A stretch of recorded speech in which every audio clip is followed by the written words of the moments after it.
다 같이 사도신경으로 신앙 고백하심으로 8월 28일 수요일 아침 예배를 하나님께 드립니다.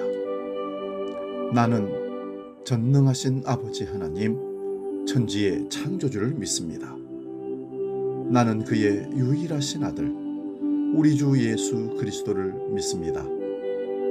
그는 성령으로 잉태되어 동정녀 마리아에게서 나시고 본디오 빌라도에게 고난을 받아 십자가에 못 박혀 죽으시고 장사된 지 사흘 만에 죽은 자 가운데서 다시 살아나셨으며 하늘에 오르시어 전능하신 아버지 하나님 우편에 앉아 계시다가 거기로부터 살아있는 자와 죽은 자를 심판하러 오십니다.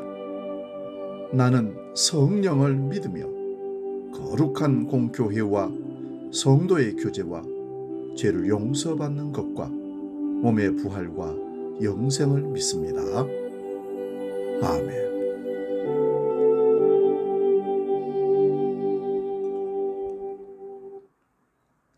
찬송가 430장 주와 같이 길 가는 것 함께 찬양합니다.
오늘 우리에게 주시는 하나님 말씀은 신약성경 디모데후서 4장 9절에서 12절까지 말씀입니다.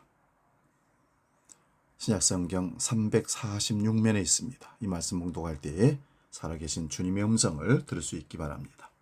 디모데후서 4장 9절에서 12절 지금 봉독합니다. 너는 어서 속히 내게로 오라. 데마는 이 세상을 사랑하여 나를 버리고 데살로니가로 갔고 그리스게는 갈라디아로 디도는 달마디아로 갔고 누가만 나와 함께 있느니라. 내가 올 때에 마가를 데리고 오라. 그가 나의 일에 유익하니라. 두기고는 에베소로 보내었노라. 아멘. 오늘 봉독한 말씀으로 계속 함께 있는 사람, 이런 제목으로 말씀 상고하면서 은혜를 나눕니다. 여러분은 계속 함께 하고 싶은 사람이 있다면 누구입니까? 그 사람의 어떤 면이 함께 있고 싶게 만듭니까? 저는 이런 것들을 생각해 봅니다. 나에게 좋은 영향력을 미치는 사람인가? 그리고 쉽게 변하지 않는 사람인가? 이 두 가지를 특히 중점적으로 봅니다. 나에게 좋은 영향을 미치는 사람이란 배울 점이 많은 말과 행동을 하는 사람입니다. 그 사람의 말과 행동을 보면서 나도 저런 건 좀 배워야겠다 생각을 자연스럽게 하도록 만드는 것입니다. 그런 사람들은 대체로 자기 삶을 열심히 만족스럽게 단단하게 채워나가고 있는 사람이 틀림없습니다. 배울 점도 가지가지입니다. 최근에 친구가 자기 삶을 챙기는 모습을 보면서 나는 나를 챙기며 살아가고 있는 나를 다시 한번 돌아봤던 것도 이런 이유 때문입니다. 쉽게 변하지 않는 사람인가도 아주 중요합니다. 쉽게 변하지 않는 사람은 연락을 딱히 하지 않더라도 상대방의 하루가 대충 예상될 정도로 꾸준하고 반복되는 일상을 가진 사람을 말합니다. 물론 사람은 매일 완벽히 같을 수는 없고 흥미에 따라서 변하기 마련입니다. 하지만 어떤 일을 했을 때 그 일이 장기적으로 본인의 인생에 도움이 된다는 걸 안다면 꾸준히 밀고 나아가는 것이 발전하기 위해 필요하다고 생각했습니다. 저는 늘 이런 것들을 생각하면 나는 이런 사람인가 라는 질문이 먼저 떠오르게 됩니다. 어쩌면 내가 되고 싶은 사람의 모습을 떠올리고 있는 것은 아닌지 생각해 보기도 합니다. 결혼식 주례자의 멘트 중에 검은 머리 팥불이 되도록 비가 오나 눈이 오나 기쁠 때나 슬플 때나 항상 함께하는 것이 부부의 대의라고 말하는 것을 많이 들었습니다. 나와 항상 함께하는 그는 참 신뢰할 만한 그런 사람입니다. 오늘 본문에 나오는 바울의 인생 말년은 많은 사람들이 그렇듯이 외로움도 느꼈고 매전에 오던 일들을 정리해야 할 시기이기도 했습니다. 로마 감옥에 갇혀있던 바울은 영적인 아들 디모데에게 편지를 보내면서 여러 사람을 등장시켜서 이야기합니다. 바울은 이 편지를 쓰는 아들과 같은 제자 디모데에게 이렇게 말합니다. 너는 어서 속히 내게로 오라. 바울에게는 디모데와 같은 사람이 필요했습니다. 꼭 만나고 싶어서 빨리 오라고 했습니다. 하지만 우리가 일을 하다 보면 늘 호의적이고 나와 관계가 좋은 사람들만 만나는 것은 결코 아닙니다. 살아가면 갈수록 대인 관계가 참 힘든 숙제라는 사실을 경험하게 됩니다. 바울 사도도 그랬습니다. 바울은 외로움을 많이 느꼈습니다. 동역자들을 여러 곳으로 보냈습니다. 그레스게는 갈레아디아로 보냈고 디도는 달마디아로 보냈습니다. 두기고는 에베소로 보냈습니다. 오늘 삶의 현장에서의 상황을 말하면 주재원들을 지방 지점과 해외 지사로 보냈다는 것과 같은 것입니다. 그런데 대만은 세상을 사랑해서 바울을 버리고 도망갔다고 했습니다. 이런 가운데 바울과 함께 있었던 사람이 바로 누가였습니다. 누가만 나와 함께 있느니라. 한마디로 말했지만 이 말은 의미심장합니다. 누가는 바울이 선교 여행을 하는 동안에 늘 함께 하면서 자신의 역할을 묵묵히 수행했던 사람입니다. 의사였던 누가는 선교 팀원들의 건강을 돌보는 팀 닥터 역할도 했을 것입니다.